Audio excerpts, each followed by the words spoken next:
So here we have a 2024 Dodge Durango. This one comes in the RT Tow and Go trim level. Diamond black clear coat paint. Then we have black leather interior. And for the powertrain, we get that 5.7 liter Hemi V8 engine, made it to an 8-speed automatic transmission. And then this one has a few upgrades on it, so I'll show you those after a while. But to the front end here, we do get our LED headlamps, LED daytime running lights, and a nice menacing and aggressive front fascia here, especially with these wheels here, which I'm going to show you here in a sec.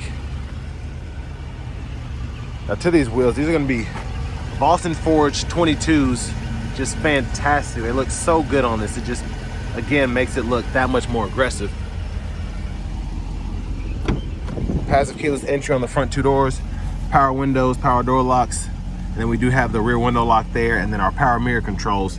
And we do get blind spot monitors in those side mirrors as well.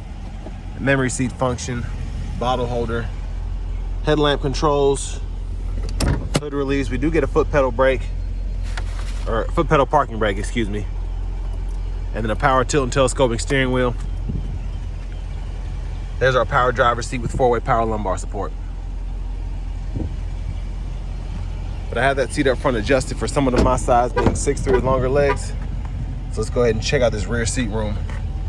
Make sure the seat's all the way back. So pretty decent space back here. These seats are a bit bulkier and I do have it a bit back. I could scoot it up if I wanted to, but that's just how I like to get my view for the test drives. There's a view of the front from back here. And then down here, we do have our rear AC vents, 2 USB-A charge ports, 2-stage heated outboard seats, and then a 115-volt 3-prong household plug-in right there. Now, I do like having this captain's chairs package because I do get the bottle holders down here, a little space to lay your phone or keys. And then we do have the 2 seats in the back here. So a pretty luxurious setup, I think. I like the dome lights too. Rear AC controls are right there. And then we can fold the hook down there if we want to hang some clothes up. And then netted seat back pockets are on both sides. But let's go ahead and make our way towards the back of the vehicle.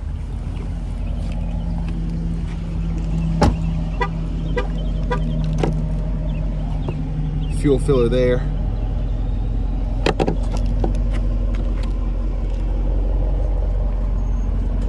And I love that rear end. Taillights look good, and this does have an aftermarket exhaust upgrade. As you can see, those pipes are huge.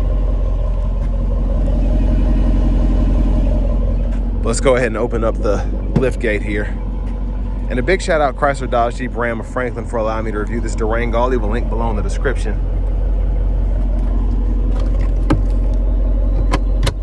So we can fold these down if we want to flat. So just to show you the difference, and then to pull it back up, you just pull here. There's a 12-volt there. Pretty good side pocket there. And there's a bottle holder on either side in the 3rd row. And then that's how we close the lift gate.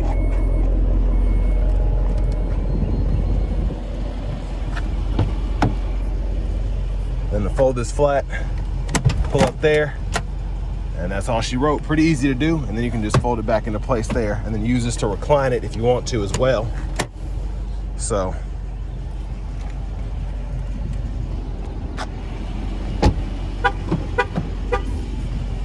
And then our power front passenger seat with 4-way power lumbar right here.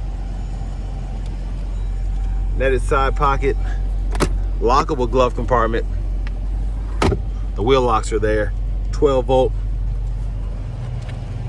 And actually, let me take a quick look at this window sticker.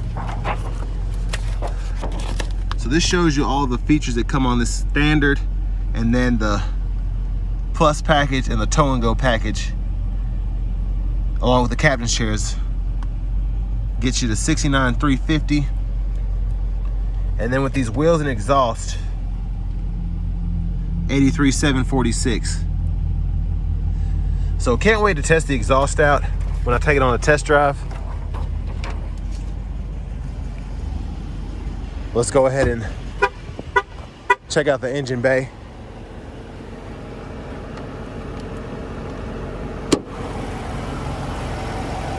And there's that 5.7 liter V8. mostly covered up there. Pretty much all the way covered up, actually. You can see you do get vents in the hood, which are nice to have. Let's go ahead and hop in the driver's seat.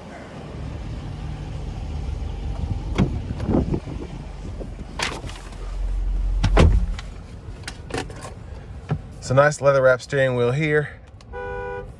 There's a horn sound. Over to the radio, we do get AM, FM, XM radio, Bluetooth audio, and then we have Apple CarPlay.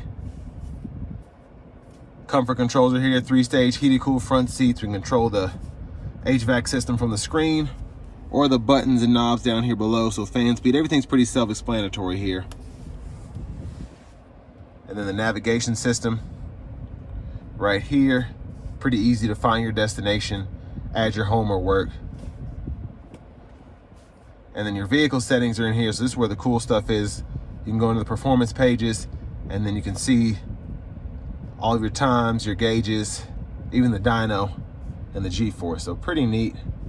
And then here in the apps, you want to go to your settings.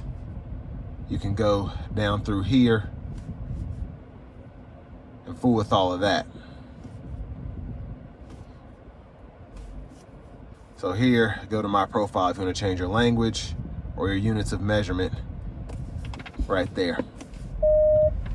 Backup cameras there, guidelines follow you as you turn the steering wheel. Wireless charging pad down here, USB-C, USB-A duos here, aux input, little storage here. I like how they put that there so it maximizes the space instead of making the whole charging pad take up all this room. For the shifter, hit this button on the side, reverse, neutral, drive. Come over here, you can manually shift from the shifter or using the paddle shifters behind the steering wheel. And it'll show you what gear you're in right there.